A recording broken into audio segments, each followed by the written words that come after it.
Is this thing on? Yes, it is. How's everyone doing today?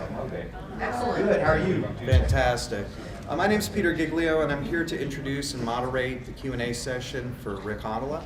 I've been generously granted a few minutes to introduce Rick, one of this year's recipients of the Lifetime Achievement Award from the Horror Writers Association.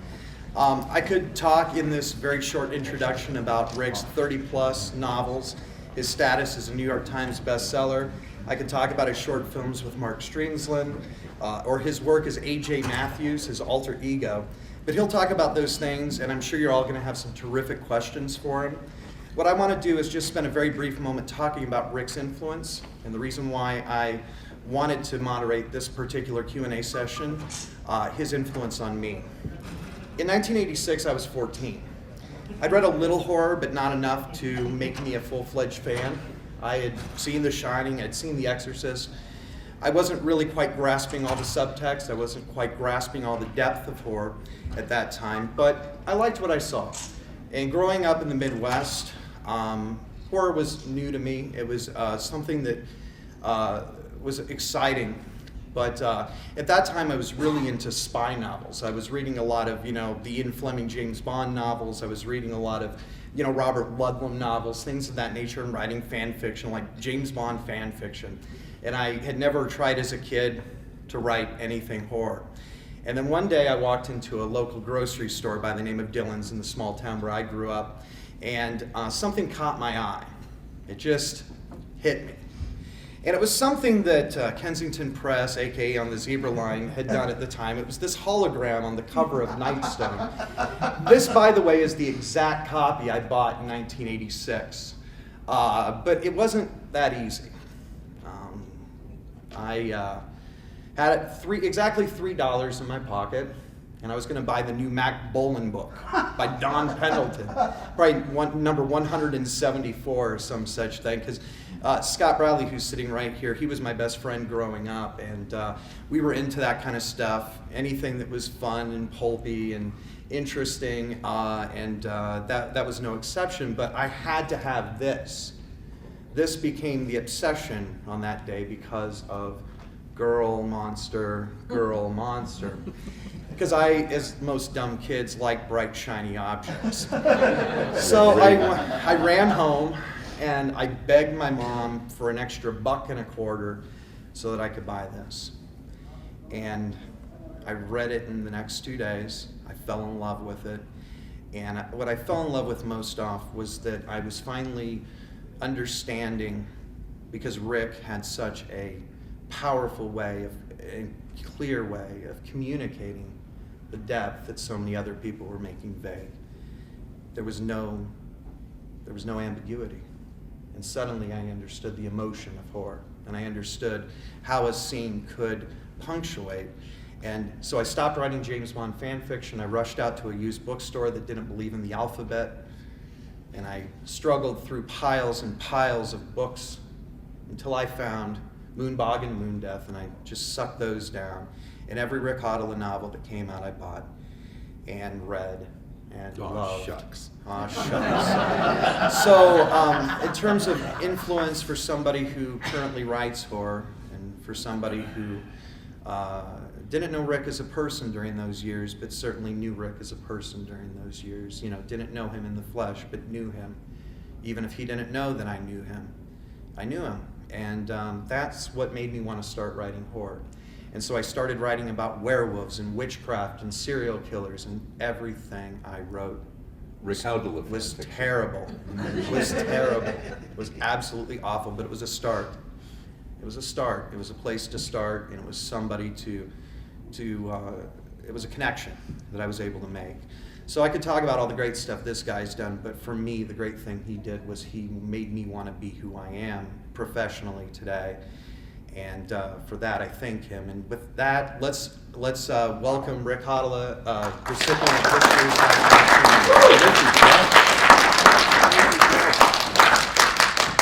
Do I look good in red? Oh, wow. Thank you. You're welcome. You just blew my mind. Because writing is pretty solitary. And a lot of times you feel like you're just writing your message, putting it in a bottle, and throwing it out into the Atlantic. Well, for me, the Atlantic. And it's amazing when you hear back. Oh, okay. So what do we do now? Get a room? Well, what we do is we open up the floor to questions.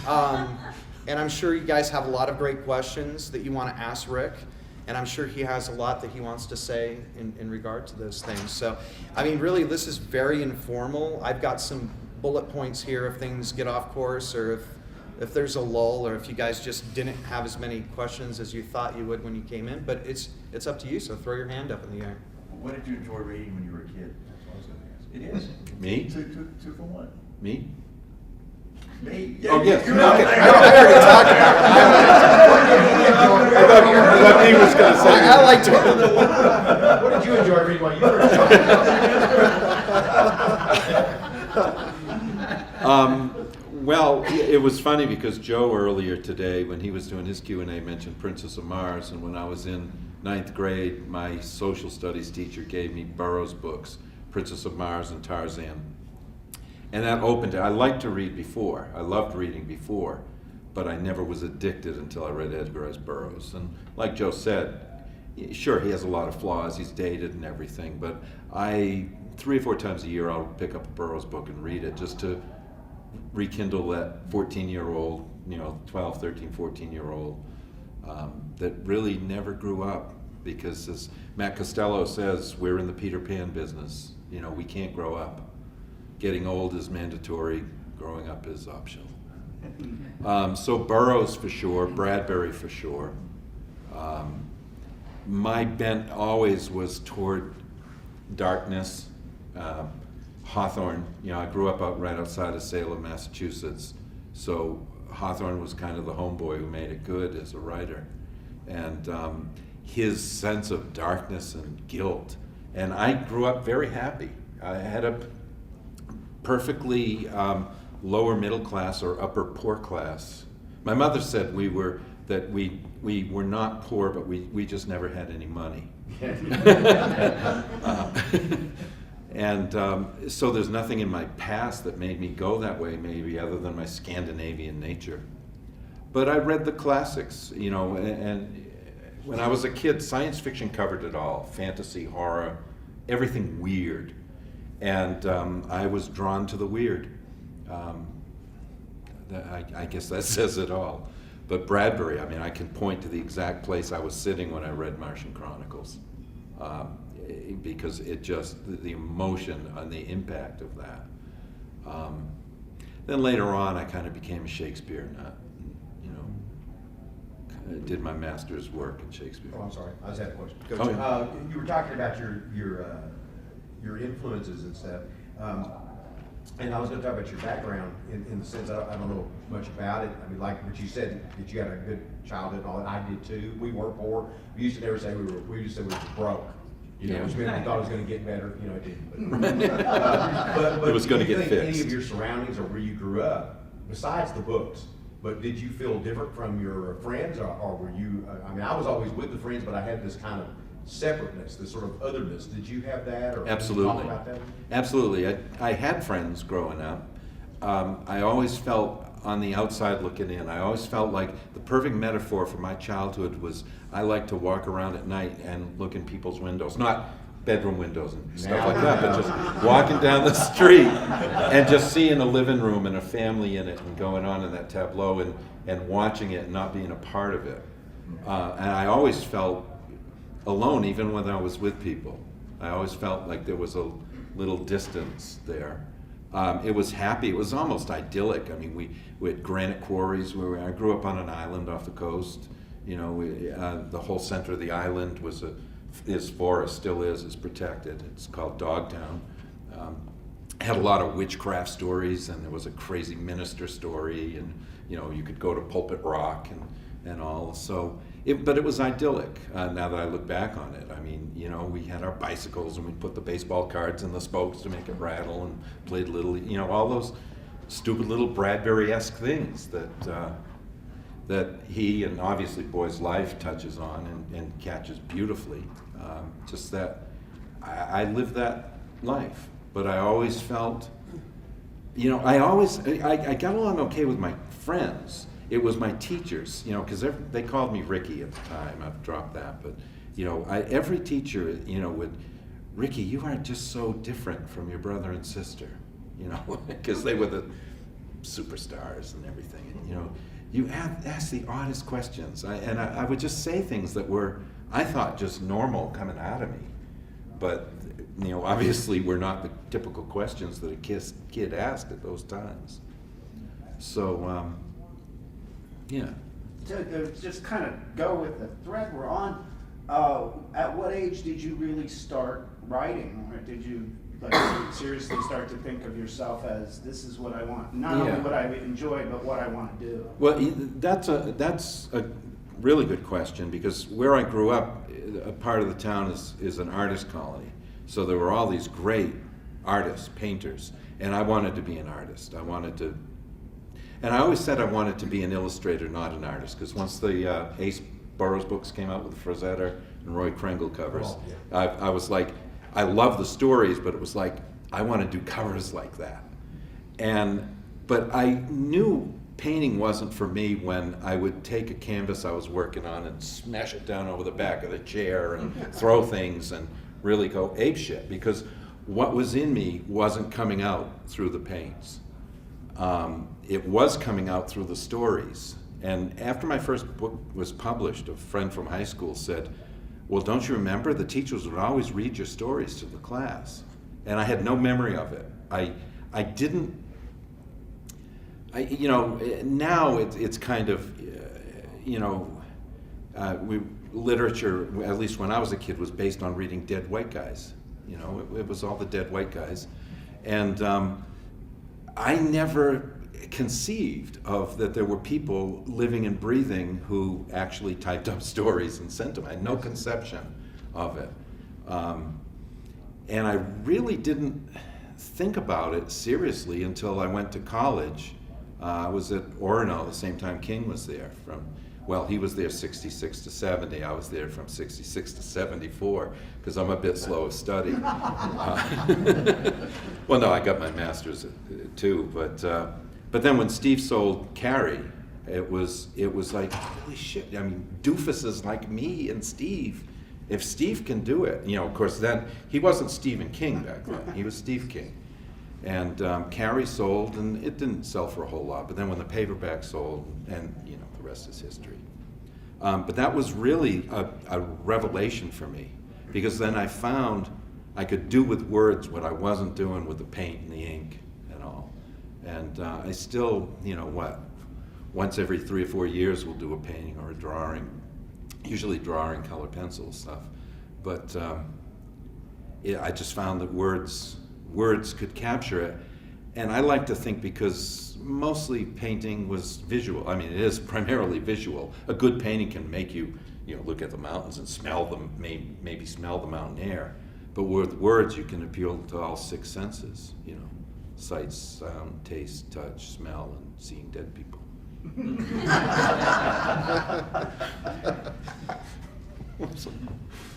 Who else has a question? Are there other forms of writing, like nonfiction or poetry, anything that you've delved in? Not a whole lot. I mean, I've done some screenplays. Mark and I have done several short films, and we've done a couple of screenplays for production companies that then, it never happened. It dried up and blew away, like most Hollywood stuff does. I actually aspire to write nonfiction, but I've one pet project that I wish I had the intellectual capacity to do is a biography of Edwin Booth, and just do a study of what his baby brother did that screwed up his career as one of the best Shakespearean actors in our history. So I have aspirations for it, but then I look at the bibliographies and the footnotes and stuff, and it's like, no, I can't do that. I'd rather just make shit up. It's easier in that regard. But I've done, yeah, I mean, I enjoy doing short stories. I enjoy doing novels. I enjoy doing screenplays. I don't know why, but I feel most comfortable doing a screenplay. It's just the way the story runs through my head. That seems to be, well, Joe said earlier in his, about, people say, oh, writing is so hard and everything like that. It isn't hard, but it isn't understandable either. I mean, it's not like changing the oil filter in your car and you do it the same way every time. Every story is remarkably different to me. But screenplays just seem to flow the easiest, and that's the most satisfying for me. But when a novel or a short story gets hard, sometimes that's what it needs. Not all births are easy. Some bring a lot of pain and blood, and so it's a tough thing to talk about. But those three are pretty much where I want to stick. What other questions do we have? Gregory? I was wondering if you could share with us your process with writing, and as a follow-up, any sort of creative rituals you have, the iced coffee in the morning or whatever. Well, I wake up usually between 9 and 10, and then I don't shower, shave, brush my teeth, or eat. I sit down and write. I like the hypnagogic state. I love dreams. My mother taught me to pay attention to dreams. When I was a little kid, every morning I'd come down for breakfast, first thing she'd say, what did you dream last night? And she just gave me the message, dreams are important. So I've always paid attention to them. My goal in writing is 2,000 words a day. Some days it comes easily, some days not so easily. I do a word count. Once I get to the 2,000 words, I tell myself I can stop. Sometimes I do, sometimes it's hot. One thing I try to do, I never end the working day at the end of a scene or a chapter. And I try to end in the middle of a sentence because I want that. And so then, and all I'll do is reread the first half of that sentence. And sometimes I'll flow right into it. And sometimes, how the fuck was I going to finish that sentence? What was I thinking? And but then it goes. But once the 2,000 words for the day, it's done. I probably, and Holly may back me up on this, the bad thing is for me to not write. When I'm between projects and I'm just letting an idea gestate or something, and I don't finish a book one day and then start the next one the next day. I tell myself to take a week or two off, and usually it lasts for 2 or 3 days before I start, polishing the rifle and thinking about being up on the building with the scope. And then I, get going on something else. I can't work on multiple projects at a time. It has to be, okay, this is the novel I'm doing. Because like I said in the panel earlier, ideas are easy to get. Ideas, hundreds a day, if you really pay attention to it. A key thing for me is you have to have 2 ideas that somehow are going to interact, and when they touch, lightning, or at least a spark, happens. But then once you have that, it's the developing of the story that I find, the most challenging, which has both good and bad connotations or implications.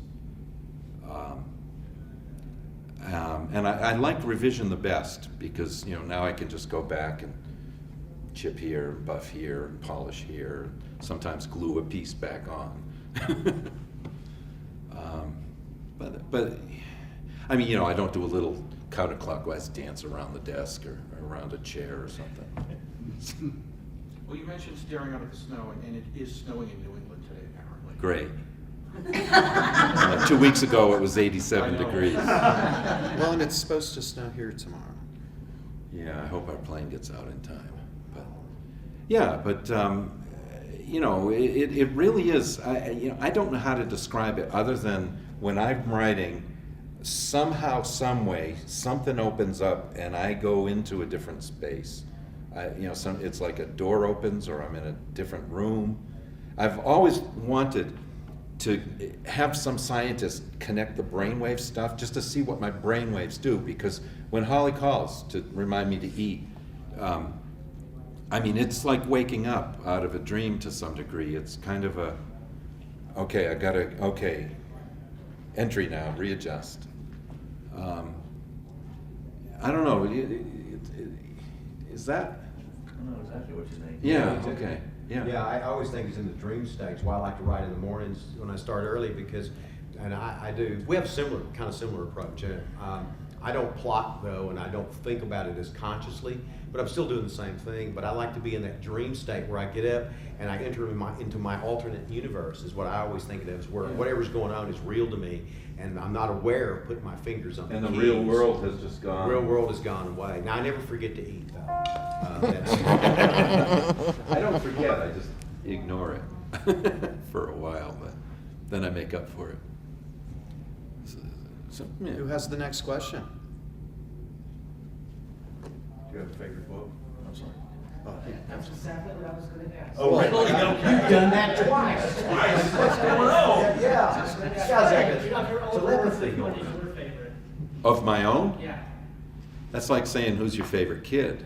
I mean, you know, of your children. There was some, well, see, the business has always has been screwed up. I mean, my book titles got changed early on in my career. Moon Death was called The Dark Brother. Moon Bog, which is a terrible name, especially for the English edition, where a bog is a toilet.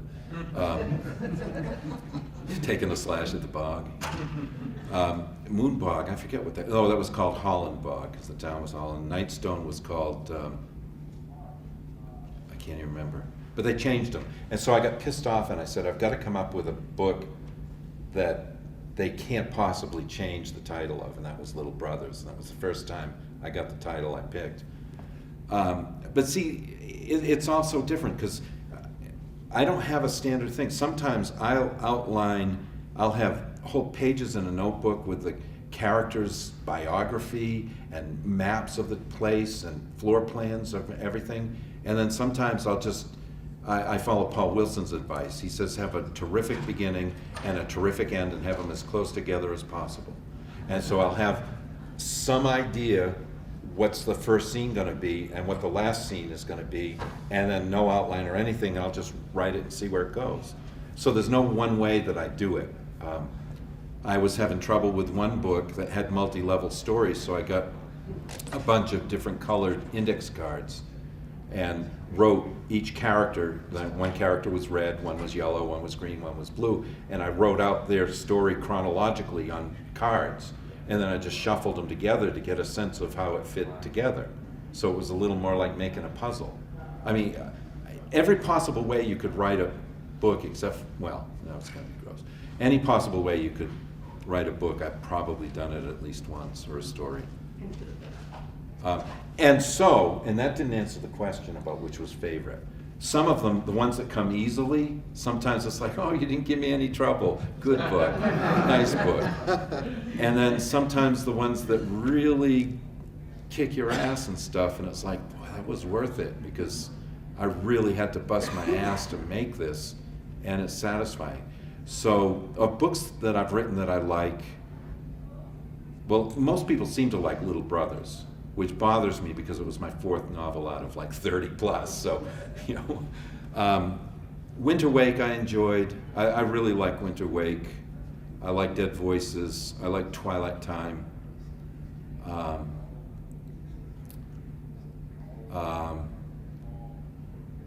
No, that's enough. 3 favorites out of 10%. But I like them all, but I see the flaws in all of them.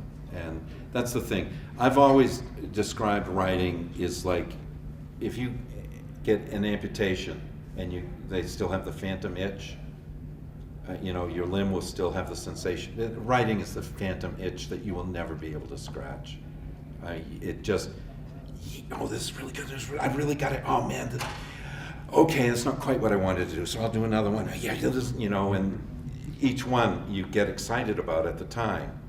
But then when I'm through anyway, I feel like, yeah, that was good, but I want to do more. I got other things I want to do. Before we move on to the next question, can I ask you, because I'm curious, the opposite of that question? What are your least favorite or the I pieces? hate Moonbog. I wasn't ready to write that book when I wrote it, because it was not supernatural, for one thing. It was about a guy who was sodomizing the boys of the village and sinking the bodies in the swamp. And the editor kept saying to me, no, give me some kind of creature that's in the swamp and killing and like that. And I kept saying, you're asking me for a book I haven't written. Mm-hmm. And it dealt with child abuse and how abusers become abusers, abusees become abusers. And I think thematically it was way beyond what I was able to do at the time. So I didn't care for that one. It always makes me shift back if I'm at a signing and somebody says, Moonbog's my favorite book of yours. It's like, okay, little distance here. You're weird. Yes. I had a question for you. Your novel, The Mountain King. Yeah. There's a specific scene where the hero has to see something that's extremely traumatic. You're you're avoiding the spoiler alert. But what happens to a certain individual? When you write a scene like that, I mean, do you have to, is it hard to do something like that, where you have to really, reach into the No. thinking? It wasn't, because I wanted to show that nothing is safe in this book. What happens is a major character who's very sympathetic gets killed kind of early on. And I wanted to show that nobody's safe. And while I was writing that scene, if I can remember, I was probably going, oh, this is really gonna freak them out, that I would do this. So there was a little bit of maybe sadistic pleasure in, like, I'm gonna fuck with them good. They're gonna remember this scene, because you don't do that. And I wanted to show that, I was willing to do it, and I was, sure, when you wax it in a sympathetic character, you feel bad maybe, but not really. It's just a story, and it's not real people. I'm not advocating what I write. So it was intense. It was intense to write, but there was a sadistic little part of me that was enjoying it. That says something pretty bad about me as a person, I know. But I accept my dark side. Who has the next question? What was the rationale behind the name, the title changes? The Dark Brother, they said, would be perceived as racist. The Dark Brother. And it was about a werewolf, so there was a dark half and so That's this... stretching. Huh? Stretching to say that would be perceived as racism, I think. Oh, yeah. That's stretching. But then once Moonbog came out, now see, I was published with Zebra, who was not a real publisher in some ways, in many ways. And Moon Death, I worked at Walden Books at the time that it came out, and so the regional manager really pushed it in the region, especially in our store. And it sold so many copies. They, at the time, didn't have local lists, they just had the national list. So it sold so many copies that every Waldens in the country had to reorder the book, and it had to go into a second printing. And they freaked out because they had never gone into a second printing before, because they treated books like loaves of bread. This is this month's crop of books, put them out, gone. Put them out, gone. So why am I talking about that? Title change. Oh, title changes. So then Moon Death did well. And they said, well, we got to go with the moon stuff. And then years later, my zombie novel was titled The Siege, and they changed it to Moonwalker, the same friggin' month that the biography of Michael Jackson came out, called Moonwalker. And I think it was a cynical ploy to confuse book orders, that they would go, oh, here's Moonwalker by Rick Hautala, we'll get that Michael Jackson biography. Come on, it was Zebra. I mean, if you're looking for... I did one with Zebra. Yeah, I know. How happy were you? Not that heavy. They actually did okay by paying me, but I did one, so you can tell how happy I was. Right. And then I kind of, I kept trying to get out, and they kept pulling me back in. You obviously are bringing up some of the negative aspects or some of the things you've dealt with negatively. What are some of your best experiences in dealing with publishers in the time that you've This will be brief. Can you give us just in 30 seconds or less? When they use KY jelly before. Right up the gas. No, I've had good editors. A bad editor, which I had one in particular who just kept changing everything. Like I would say, if I had written it was a dark and stormy night, he'd change it to it was a stormy and dark night. I mean, every single sentence was written the way he would have written it. That's not the way to edit. A good editor has to find the book that you have there and scratch and claw and bring it out. It still frustrates me that it does frustrate me, and it's foolish, but when I'll finish a story or something and then Holly will read it and have all these comments, it's like, no, why can't I write a book that doesn't need to be edited? You have to be edited. You're way too close to it. I've had some really good editors. Leslie Gelbman, who's now at Berkeley, she was at Zebra for a while. She was a terrific editor. She really cracked the whip and made me jump and made me make that the book it should have been rather than the book I wanted to get away with, But then a book like, Shades of Night, they didn't even incorporate my galley-proof changes, much less edit it. They didn't edit it, but they didn't even incorporate the corrections I sent on the manuscript. So that's another book that I think the story is that probably should be revised because it was never edited. They published my first draft, and that irks me no end because I think the book didn't do well, and I think the reasons aren't all because it was because it needed to be edited. I'm painfully aware that I need to be edited. But you don't like it. And I don't like it. Yes. How do you, first of all, although you are beloved, do you read reviews, and how do you feel when somebody has a negative review or says something negative? To be honest, I don't see that many reviews of anything I've written. A lot of times, Zebra Originals didn't get reviewed, hardcover books, and paperbacks maybe from real publishers got reviewed. But I didn't see that many, and a review is, what they say about opinions. They're like assholes and everyone's got one and most of them smell. I try not to let the negative ones affect me. I try not to let the positive ones affect me. I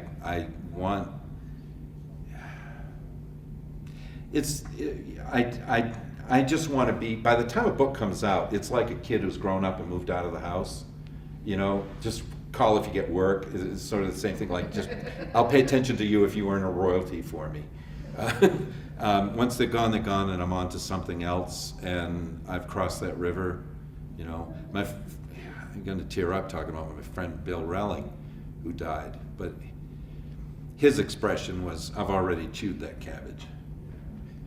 And once you chew the cabbage, I want a different dish. Brussels sprouts if necessary. Sorry, thinking about Bill just is upsetting. Who has the next question? Why are you such a wuss? Start tearing up when you talk about a friend who died. Perhaps you'd like to talk a little bit about your short films with Mark Steensland. Steensland. I'm sorry, Steensland. I apologize. I'm reading. When I met Mark, this is kind of a little thing. My youngest son went to Ithaca College, and I didn't realize Rod Serling had taught at Ithaca College in the 70s while he was doing Night Gallery. He was teaching there. And so when I took him there for orientation, I saw Serling. They have all the archives. You can get the Twilight Zone scripts and see his Emmys, and they have his typewriter and his dictaphone and everything. And so the first year, I think it was, Ithaca College, 2 weeks before college got out, Ithaca had a Rod Serling convention, a conference. If any of you they do it every 2 years. If you get a chance to go, first of all, Ithaca, New York, it's great. It's a great little town. The college is terrific. I wish I could have afforded to go there instead of just paying everything for my son to go there. So they had the Rod Serling conference, and Mark was talking to Carol Serling, and I tend to be Scandinavian, so I was standing aside thinking, oh, who's that asshole talking to Carol? And he's got the courage to do that. I don't have the courage to go up and say, your husband's writing was one of the 3 things that made me want to be a writer. Bradbury, Burroughs, and Serling. I didn't mention Serling earlier because we were talking books. And so then Mark came up to me and he looked at my name tag and he went, are you Rick Hautala? Are you the Rick Hautala? That's how he put it. Are you the Rick Hautala? And I got to use a line that I've been dying to use. I looked at him and said, who wants to know?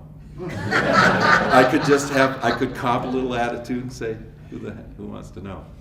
And so then we started talking and we started realizing, well, Bill had died by then. Bill was my writing partner on screenplays, and Bill had died by then. Did I say that right? Died by then, yeah. Getting incoherent. And Mark said, well, let's do something. And so we did Lovecraft's Pillow, which was based on a suggestion Stephen King had thrown out in one of his introductions. And he said it was an idea for a story about a pawn shop that had a pillow that just in the window says Lovecraft's Pillow. And he said it was an idea he had, or vision he had, but he didn't know what to do with it. So we said, okay, we'll do with it. And he said in the introduction, if you want to take it. So we did Lovecraft's Pillow and got it out. It actually showed at Cannes. We got it into Cannes. It didn't win awards or anything, but and obviously because Steve's name was attached to it, even though it was just based on a suggestion by Stephen King, people paid attention. So then we did Keelan Patrick Burke's story Peekers, which won 5 or 6 international awards at film competitions. And then we conned Ed Gorman, God love him, into letting us have a story of his for $1. And we did that. And that's what, the idea was that if we do a bunch of short films, we'll get attention and maybe we'll get some full-time, featured gigs.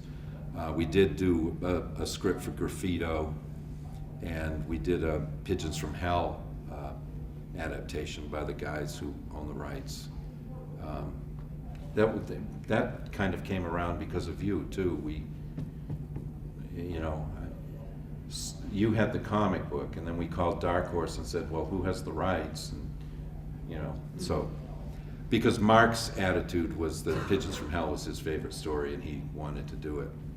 And we got paid to do the script, and it's now they just said they don't want to develop it anymore. So the idea was just that it would be an entree into feature writing. And it didn't work out, didn't pan out yet. Maybe it will, maybe it won't. I don't care. I write books. Who has the next question? Charlie. You currently working on a new novel or something that you may want to share with any of us? Right now I'm working on, and this is kind of convoluted. See, this is the thing, when writers talk about how to get published, how you get published and everything, it's like they're talking about religion, and saying there's only one way to God, one way to Jesus. There are as many paths to getting published as there are people. I had an agent, Brendan Deneen, I don't know if you know him, really good guy, real young, used to be head of development at Dimension Films and then Weinstein Films. He decided he wanted to be an agent. I had met him, he had contacted me about a project when he was at Dimension, saying, hey, what are the rights and all. And we hit it off. But then he quit Weinstein and went into agenting. And so I said, well, I want to be your first client. And while he was an agent, Tom Monteleone and Matt Costello and I did a screenplay. We just said, let's just go way out and do a space opera, science fiction, slam bang, adventure thing. And we got together at Tom's house a couple of weekends. Matt drove up from New York, I drove over from Maine. And we brainstormed, and we eventually ended up with a script that Brendan took out, wasn't able to sell. But then he quit agenting. And I'm a little bitter about that because he left me high and dry without an agent. All of a sudden, I'm quitting, good luck. But then when he's an editor at St. Martin's, and he said, you know, that Star Road script you did with Matt and Tom, I think you should turn it into a novel. I think I could sell it. And so that's what Matt and I are doing. Tom dropped out of the project over creative differences. He continually insisted on the dark side of the moon. And I kept saying, no, there's just the near side and the far side, Mr. Egghead Science Guy. You know? And so we're about 200 pages into the novel. And I got Indian Summer is coming out from Cemetery Dance, a novella, coming out soon. Chills, which is based on a screenplay Bill Relling and I wrote years ago. And then Waiting, a new novel. They're all coming from Cemetery Dance. And I've got a couple of other things sitting around. The mainstream novel and a book called The Demon's Wife, which, you know, talk about not knowing what you're going to write. I came up with the idea with the title, Demon's Wife. And I sat down and started the book and ended up with about 600 pages. It's kind of comedy romance. But my demon doesn't sparkle. So it probably won't be success. Right, you need the sparkle. Yeah. What other questions do we have? Who's your therapist? Is that something you've ever done before, come up with a title before you begin to write? Is that a new thing? Sometimes I'll get the title, but see, again, sometimes the title will suggest the story, Yeah. and then sometimes I'll work on a story and go, oh, it's got to be called this, and then sometimes it's, what the hell do I call this? But that's the first time it's happened with a novel, for sure. I mean, it literally was, okay, The Demon's Wife, what's going to happen there? And but I just really like the title. It sparked. It's a fun thing to do, to come up with something like that and then see where it goes. Well, I did that for an exercise for a while. I had a little notebook and I was writing down 5 story titles a day. Oh, okay. I was just making myself come up with 5 story titles. Not anything to spark a thing or anything. It was just, you know, kind of a keep the brain kind of flowing. I nearly always know the title first. Do you? Nearly always. You see, yeah, I couldn't put a percentage. It's just always, you never know where the lightning is going to come from. Rick just waits for the publisher to tell him what the title Yeah. is. Yeah. And it's going to be Moon something. It's like Raymond Chandler says, I have this title for you to change, or something like that. Yeah. Any other questions? You have a particular character that just really sits close to your heart. I think, yeah, when I write a character, well, the protagonist in the novella coming out, Indian Summer, it's little Ricky Hautala. And so when I really take autobiographical things and then weird them up, yeah, I identify with the losers and the loners, you know, because I always felt like a loser and a loner. I wasn't a loser and a loner, but I felt like it. Yeah, you know, maybe that's what made me a writer to begin with. But, you know, losers and loners. I used to, in college, I had a self-destructive poet phase. You know, I'd sit in the bars in grad school and I'd be smoking cigarettes and drinking beer and writing poetry on napkins, bar napkins. You know, because I just wanted to feel it, man. I was on the edge. It's like, yeah, I'm just gonna smoke cigarettes, drink beer, and write poetry and hope some girl notices me. And she'll say, hey, you must be sensitive. I like sensitive. Because sensitive works. What was I saw on your Facebook page recently, and I don't know who you were quoting, but an image with the caption, I'm gonna write a sonnet, bitches love sonnets. Bitches love. them bitches love sonnets. Bitches love sonnets. Yeah. But no, and what I have for my website quote is one from Hawthorne, which I can't quote directly now, but check www.rickhautala.com and you'll see the Hawthorne quote. But he says, you know, I've looked for my own place, my true place in this world when nature fashioned me thus awry. You know, because I think I've always said writing comes out of disease.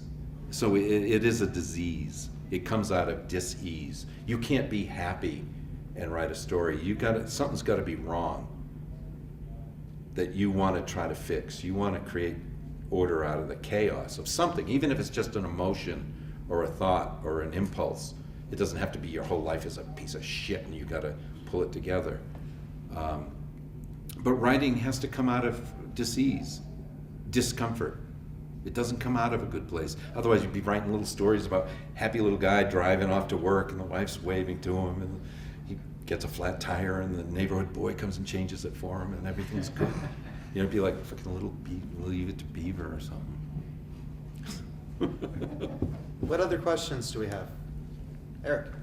Hey Rick, could you discuss a little bit more the steps that you take after you've completed writing a novel before you send it to the publisher? You mean after I get the gun out of my mouth? Yeah, I understand that your wife proofreads it for you. Do you send it off to other reviewers, friends, to get a variety of opinions, or are you pretty set in what I send it to a couple of people, but I don't really want their opinion.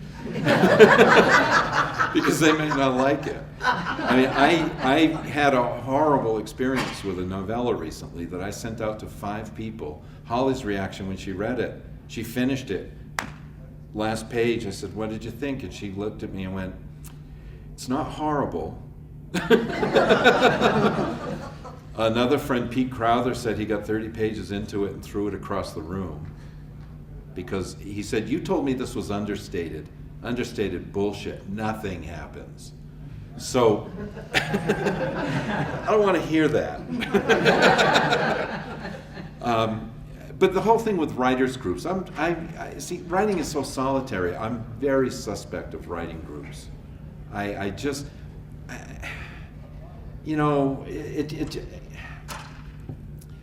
Usually there's a postpartum depression though for me after a book. When I finish a book, it's the male equivalent of postpartum. It's like I've been carrying this creative fetus for 9 months or a year. I squirted it out one way or another. Peter Straub one time, I asked him about something, I saw him at Nikon probably, he said, "What are you doing?" He goes, "Oh, I'm just trying to excrete another novel." And, and so once it's done, once the first draft is done, there's a certain measure of relief because I know I can go back and revise and fix, but once I think it's done, then when people point out to me, this isn't, change this, do that, it's like, you mean there's more work? So there is a letdown. But I think it's because I have to leave the world. I have to leave that little magic world, that little cave I've been in. And I have to deal with, dog fur on the couch, and all sorts of other things. Does that answer your question, or does that avoid it? Yeah, in a roundabout way. Okay. Absolutely. Okay, yeah. What other questions do we have? We got Nothing? time to kill. Nothing. We got a few minutes. 2 minutes. Nah, I've bored them enough. No, I don't think you have, Rick. In fact, I take this opportunity just to thank you for sharing all of that with us. I think that your answers were illuminating, and I know that I'm inspired to get back to work on what I'm working on right now, just based on some of the things you've said, and I hope others are too. You have a novel that you think will be the novel, will be something that you have prepared for all your life. When you finish that, that will be the shining light of your career. I think I've felt that about every novel. Yeah, that's what happened. It's that imaginary goal. What was there's some famous writer, the quote is, "I've never begun a novel without the earnest hope that it would sell enough so I'd never have to write another." Something to that effect. But the fact of the matter is, I'm semi-retired now. I'm collecting my Social Security and stuff, but they're gonna find me with my face smashed against the laptop keys. I just wondered if you had something, an idea that you're. Oh, yeah. You're keeping for later. The very Or first you're- idea for a novel I ever had when I was in college that I want to write, but I think I probably put it off because I am a little superstitious. Like if I do this book, because it would basically be, well, I don't want to even discuss what it is, but it was the first real novel idea I ever got, and it excited me so much. And maybe I'm superstitious that if I do it, that it will be my last. I don't really think that, but just in case. I'll wait till I'm really depressed and really old, and then start that book. Well, I didn't mean it would be your last novel, I just meant it would be something that you. A culmination? Yeah, or something that you knew your whole career, you've been working toward this, and it was something that you really, but not necessarily your last novel. Yeah, haven't gotten there yet, because by the time it's done, I don't know about other writers here, but all I can see are the flaws and what I didn't do and what I wanted to do. It scratched that itch, you know, the phantom limb itch. There were some that have been very satisfying. Winter Wake, when I remember specifically when I finished Winter Wake, because the idea came to me one Christmas. Some friends gave us some Jamaican Blue Mountain coffee for Christmas, and I'm allergic to caffeine. If I have that much, my pulse rate will go up to 180. And I had a cup of it before I went to bed, and the whole entire plot of Winter Wake came to me in about 5 seconds. And I remember I got up and I was shaking. I mean, my heart was, and I was writing it down as fast as I could. I probably still have that somewhere in the manuscript pile. But yeah, I mean, it was in the dark and I didn't have my glasses on, so it's real big letters and stuff. But then when I finished that, I felt like, wow. And Nightstone kind of was that way too, but see, that was my third book, and I referred to it as my kitchen sink book. I felt like I put everything I had into it. And when I finished Nightstone, I thought, that's it, I got nothing else. I've written the book up, if that's what you mean. Yeah. And then about 2 weeks later, shit, I gotta write another one. I like this. All right, any other questions? Well, thank you, Rick. Well, thank you. Illuminating. Thank you.